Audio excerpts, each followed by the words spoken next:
महाराष्ट्र के deputy CM Ajit Pawar की plane दुर्घटना में मौत हो गई और लैंडिंग के दौरान यह हादसा हुआ। विमान में सवार जितने लोग थे उन सभी की जान चली गई। अजित पवार का विमान लैंडिंग स्ट्रिप छोड़कर बगल में मौजूद इलाके में गिर गया। लैंडिंग करते वक्त ही विमान का कंट्रोल गड़बड़ हो गया और चश्मदीद जो बता रहे हैं कि लैंडिंग की कोशिश करते वक्त विमान लड़खड़ाया और पल भर में हादसे का शिकार हो गया।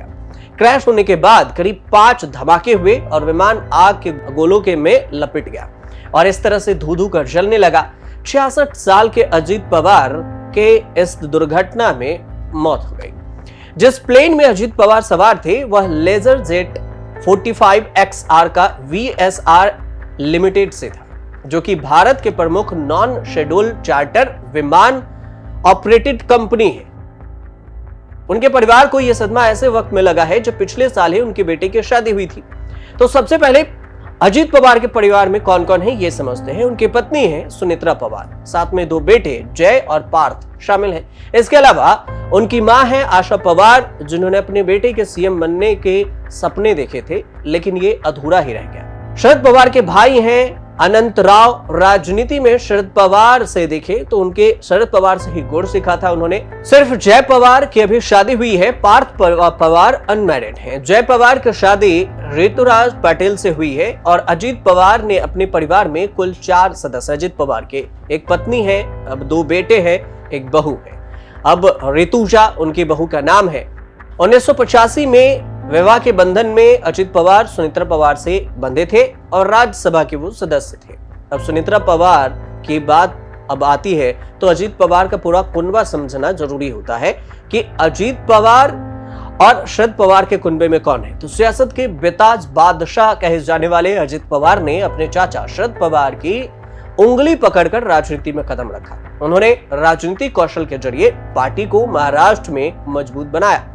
पार्टी के कार्यकर्ताओं के साथ मिलकर एनसीपी को एक बड़ा जनाधार दिया और एक अहम रोल निभाई। लेकिन 2022 में शरद पवार से ये अलग हो गए और एक अलग लकीर खींची और जाकर बीजेपी में मिल गए। अजित पवार ने अपने चाचा शरद पवार की उंगली पकड़कर साल 1982 में राजनीति में कदम रखा था। अजित पवार प्राथमिक शिक्षा की पढ़ाई कर रहे थे। उस दौरान उनके चाचा यानी शरद पवार एक दिग्गज सियासी नेता बन चुके थे। राजनीति में कदम रखने के बाद सबसे पहले उन्होंने एक सहकारी चीनी कारखाना के बोर्ड में चुनाव लड़ा। सहकारी बैंक के अध्यक्ष के रूप में चुने गए और इसके बाद 6 साल तक इस पद पर काबिज रहे। 1991 की बात आती है, पहली बार बारामती संसदीय क्षेत्र से लोकसभा चुने गए, लेकिन बाद में यह सीट अपने चाचा शरद पवार के लिए खाली कर दी और इसके बाद शरद पवार केंद्र में पीवी नरसिम्हा राव सरकार में रक्षा मंत्री बने और यहीं से शरद पवार केंद्र की राजनीति में खुद को सक्रिय कर लिया। अजित पवार महाराष्ट्र की सियासत में अपना कमान अपने हाथ में लिया और जमते गए। 2019 के बाद से अजित पवार के राजनीतिक करियर में काफी उतार चढ़ाव रहा, दिलचस्प भी रहा। 2019 में 2 अलग अलग मुख्यमंत्री के अधीन उप मुख्यमंत्री की शपथ ली। 23 नवंबर की सुबह देवेंद्र फडणवीस के साथ उप मुख्यमंत्री पद की शपथ लिए और सदन में फडणवीस बहुमत साबित करने में नाकाम रहे। इसके बाद उद्धव ठाकरे ने मुख्यमंत्री की शपथ ली तो एक बार फिर से उप मुख्यमंत्री अजित पवार बने और 2023 में फिर से महाराष्ट्र में उप मुख्यमंत्री बन गए और अब तक वो 6 बार महाराष्ट्र के उप मुख्यमंत्री बन चुके हैं। 3 पीढ़ियों में से सियासत में इनका परिवार रहा है, बेटा, भतीजा और पोता। अब राजनीति में पवार परिवार सतारा का रहने वाले थे, लेकिन बारामती आकर वो बस गए थे।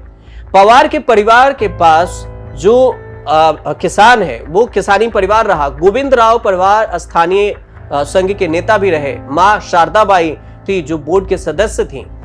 गोविंद राव पवार और शारदाबाई पवार के 11 बच्चे थे। उनके 7 बेटे वसंत राव, अप्पा साहब, अनंत राव, शरद, बापू साहेब और सूर्यकांत प्रताप राव। बेटियां सरला और इसके अलावा एक और बेटी थी। सबसे बड़े भाई वसंत राव पवार वकील थे और अप्पा साहब एग्रीकल्चर की पढ़ाई कर रहे थे। अनंत राव की खेती किसानी से जुड़ी हुई कहानी है। बापू साहब इंजीनियरिंग बने और सूर्यकांत बड़ौदा में पढ़ाई किए। इसके अलावा प्रताप राव पवार अपने कारोबार शुरू कर लिए। शरद पवार का जन्म हुआ 12 दिसंबर 1940 को।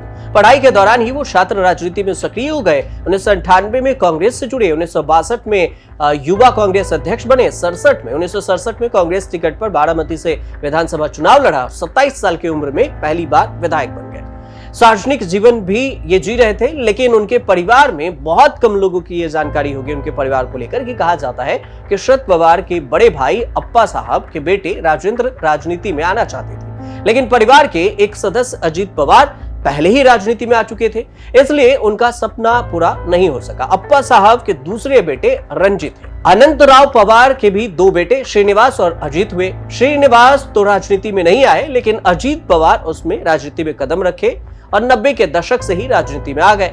5वीं बार महाराष्ट्र के डिप्टी सीएम बने और शरद पवार के बाद अजीत पवार को ही एनसीपी प्रमुख पद का सबसे बड़ा दावेदार माना जाता था, लेकिन बीच में ही दो हिस्सों में अजीत पवार बट गए, मतलब दो पार्टी बना ली।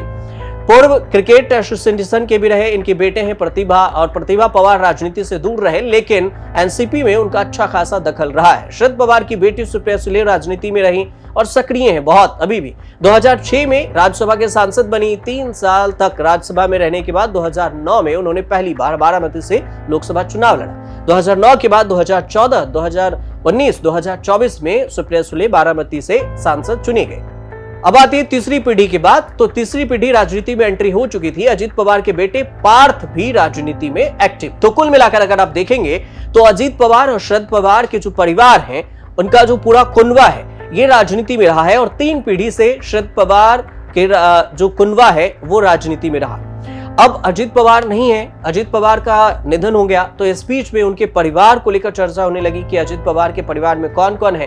तो इसी वजह से हमने आपको ये पूरे विस्तार से वीडियो में बताया है कि अजीत पवार के कुनबा में शरद पवार, अजीत पवार, इन दोनों के फैमिली को मिलाकर कैसे शरद पवार महाराष्ट्र की राजनीति का बेताज बादशाह बने भी, और अपने भतीजे जो अजीत पवार है उनको भी राजनीति का बेताज बादशाह बनाया। लेकिन अब वो हमारे बीच नहीं है, और इस वजह से उनकी पूरी कहानी हमें आपको बतानी पड़ी। आपको अगर इस पर कोई राय देनी हो तो कमेंट जरूर कीजिए। दिखते रहिए न्यूज़ तक।